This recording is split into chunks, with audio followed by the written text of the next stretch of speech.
What up, y'all? It's your girl Selena coming at you, and today we're gonna talk about PCOS, polycystic ovarian syndrome. Some people also pronounce PCOS as PCOS.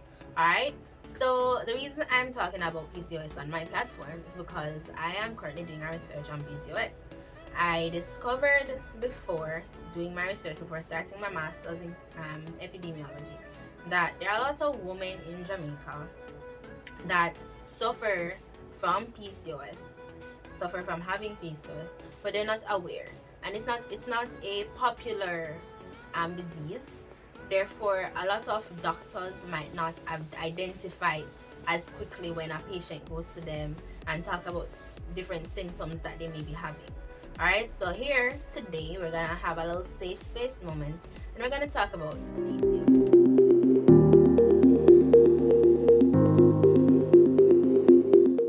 So I'm going to give you guys a few definitions, well, not a few, I'm going to give you guys a definition of what PCOS is. I'm going to try and simplify it. I'm not going to use too many medical terms so that you guys can fully understand what PCOS is. So, PCOS only affects women because it has to do with the ovaries. It only affects women.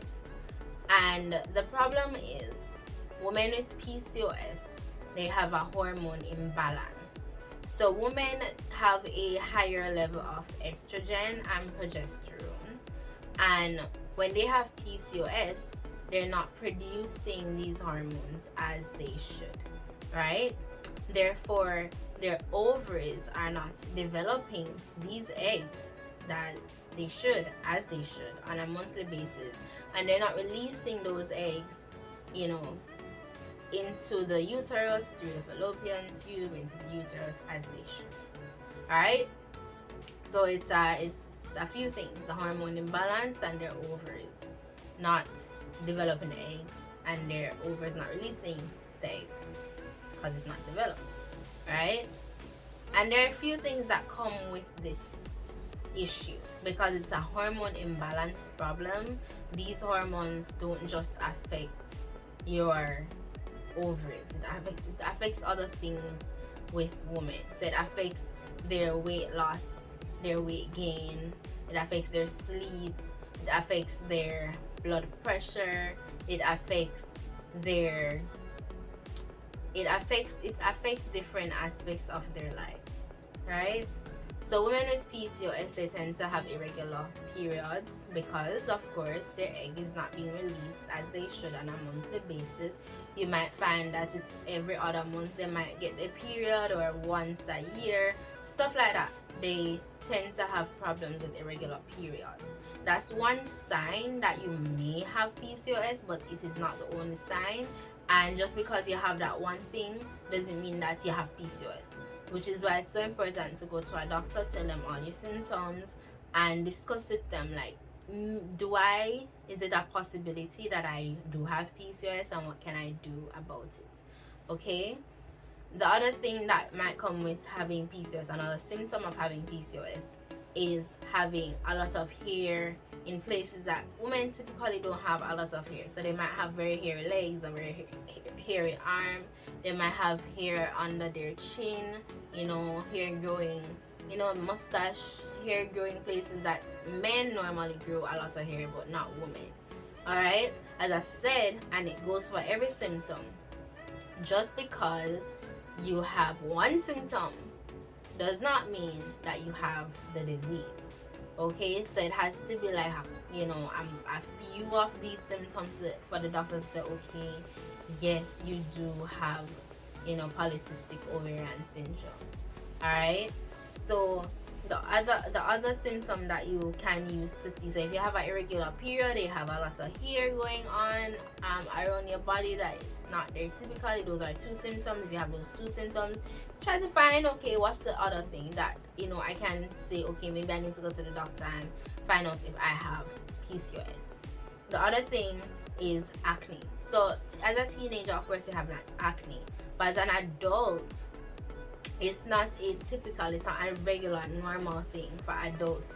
Once you reach like 18, 19, 20 onwards, it's not a typical thing for you to have like serious acne problems on your arm, on your back, on your chest, on your face. It's not a typical thing. So having acne, having bad acne as an adult can be a symptom of PCOS. I'm going to repeat it again. Just because you have one symptom doesn't mean you have the disease, which is why it's important to know all the symptoms when you go to the doctor. You can tell them all the symptoms that you're experiencing, and you guys can discuss whether or not you have PCOS or you have something else. So I'm just going to go through the other symptoms for you guys so that you know the symptoms. So as I said, irregular period, you have too much hair in places that they don't belong commonly on a female, acne as an adult, thinning hair on your head, weight gain, you tend to have a lot of weight. So people with PCOS tend to struggle with obesity. Alright? So if you have a problem with losing weight, that can be a problem of PCOS because your hormones aren't doing what they ought to do, and typically people struggle with if you have that problem, obesity, you struggle with glycemic index, insulin, and you also can struggle with diabetes if you have PCOS. As a result of PCOS, you can struggle with diabetes. Alright? You also have darkening of the skin as well as skin tags. So you have some women that they have issues around the neck area where it's dark. Now, if you have like darkness around that neck area, it might be a symptom that you have diabetes. And as I said before, PCOS can be a contributor to diabetes if you're a woman. So, have that checked out. If you do have diabetes, go to the doctor. Tell them all the symptoms that you're having, and let you two discuss. If you may have PCOS, you may or may not have PCOS. And skin tags, all right, around the neck area, around the thigh area, you might have skin tags. But PCOS is nothing for you to be terrified about. It's very much treatable. It's very much controllable. But with everything, if you're aware of it, you're able to target it in a way that you can control it, right? The thing with PCOS is not a lot of women are aware that they have PCOS, and they wait until they are ready to have children. They realize they're having problems having a child because they have been dealing with PCOS without knowing, or they the doctor, if they have irregular periods, the doctor might have just brushed it off with birth control, saying, oh, go on birth control so that your periods can become regular. When, to be honest, for PCOS, birth control is not always the answer. Alright? So birth control, to be honest, in my opinion, and based on research, it can, depending on the stage of life that you're at, it can do you more harm than good, because women with PCOS already struggle with weight gain, and birth control already contributes to weight gain. So you see where I'm going with this, right?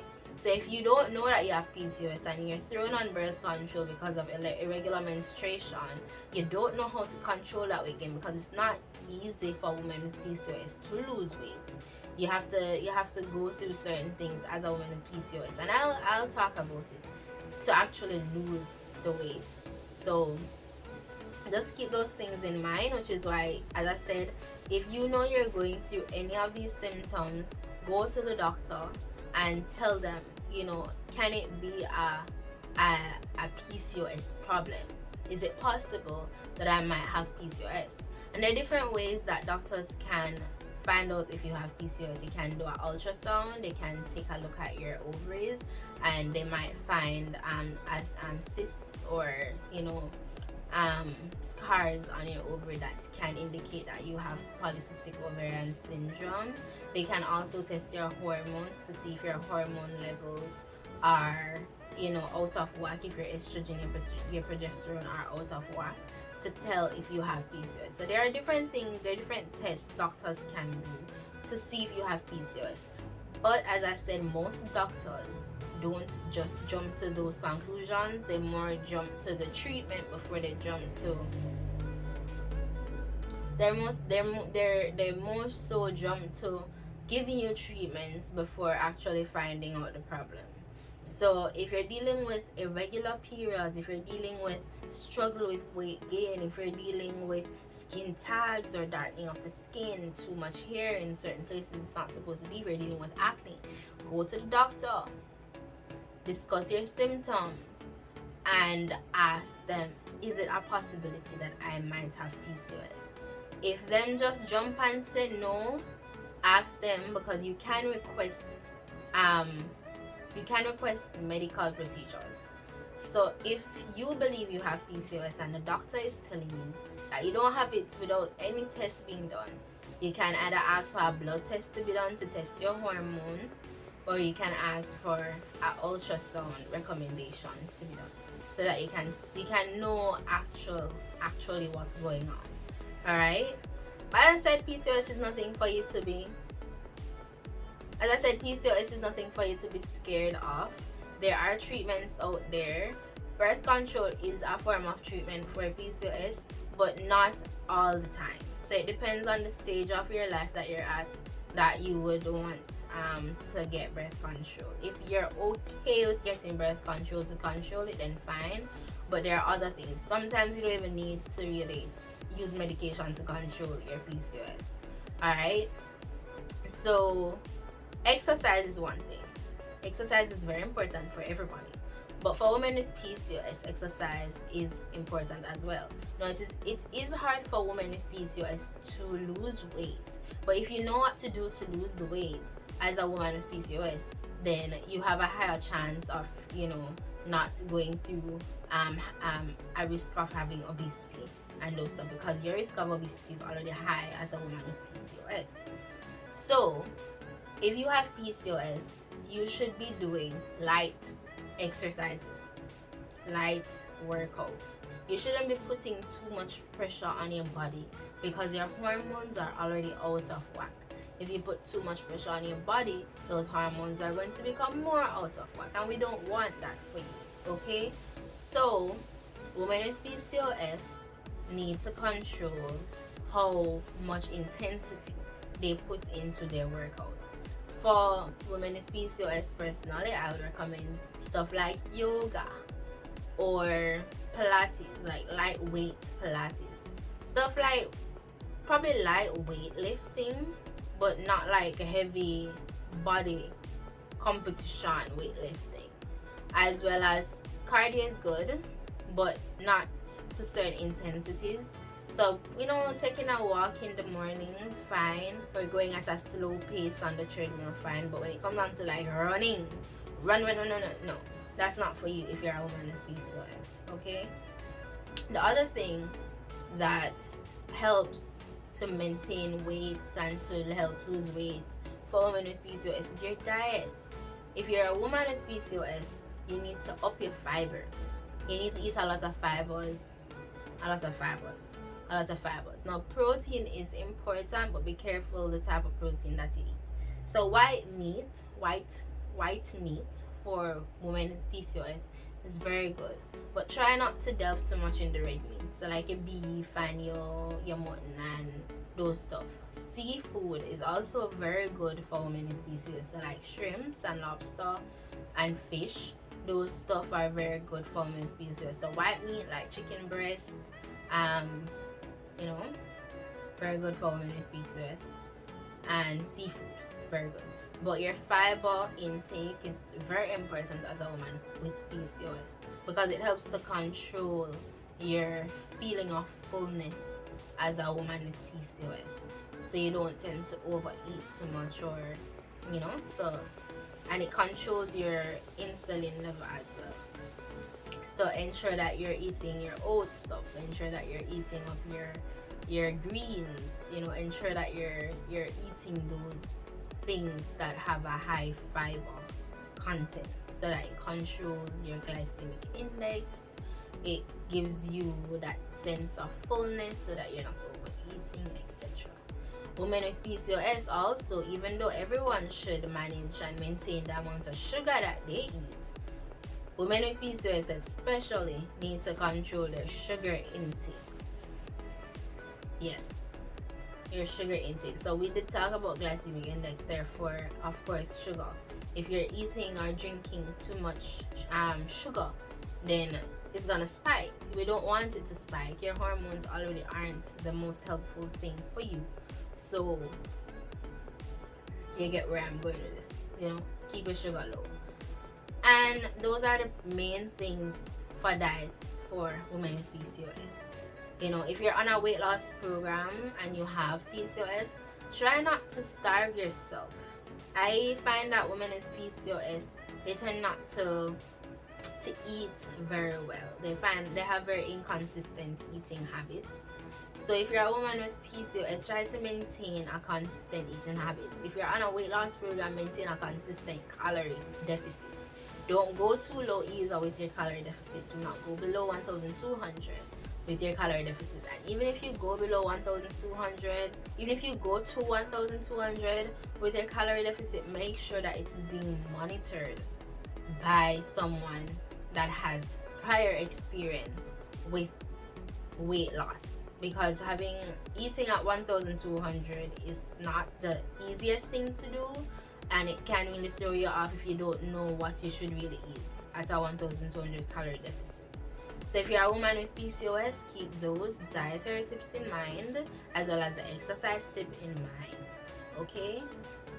As a woman with PCOS as well, make sure that you're getting a lot of sleep. Make sure that you're sleeping. Make sure you have a proper sleep schedule. Okay? Make sure that you're getting your 6 to 8 hours of sleep, right? Because not having enough sleep can stress you out, and it can affect those hormones that are already out of whack. Alright? So make sure that you're getting your sleep. Make sure you're getting sleep. You're getting proper sleep. And those are pretty much the main things about PCOS that, you know, people need to know. Anything else that you need to know, it is best to go to a doctor to get that advice. As I said, if your doctor refuses to, you know, give you that medical care that you request, you can go to other doctors and you can request it. But taking a simple no as a woman with PCOS, knowing that you have the list of symptoms that I gave you, is not the best thing. There are tests that you can do to figure out if you do have PCOS, such as a blood test to test your hormones, and ultrasounds to look at your ovaries. So there are things that you can do. And when you're ready to like have a child, and you confirm that you have PCOS and you're ready to have a child, and you're having fertility problems, there are stuff that you can do. As I said, PCOS is a hormone problem. So in order to control, like when you're ready to have a child, you probably do hormone treatments, you know, or even the same dieting, the exercising, the sleep thing does help some women with PCOS to be reproductive, to reproduce well. So even though they have PCOS, they're maintaining their weight, they're getting sleep, they're eating well. So their body basically, even though they do have that hormone imbalance, their body is not too stressed about that hormone imbalance. So they're able to still, you know, reproduce. So it's not an impossible thing for women with PCOS to reproduce. It's still very much possible. It just takes a little bit more diligence, a little bit more care, and focus around the subject of PCOS. PCOS month, for me, I realized it's a recent thing that's being celebrated in Jamaica, PCOS Awareness Month. I believe it's in September or August. I think it's in September. So when PCOS month comes back around, I probably will do another video talking about PCOS some more. And based on my research, I share with you what my research is about fully when it's ready to be shared. Alright, so I hope you guys enjoyed this video. If you do have PCOS, please, if you need to watch it again, watch it again. and get the care that you need. It's not something to worry about, but it is something that if you have it, you need to take care of it and take care of yourself. Alright? If you learned something from this video, if you found this video helpful, go ahead and give it a thumbs up. And go ahead and click that subscribe button if you have not yet subscribed to my channel. Thank you for watching, and bye.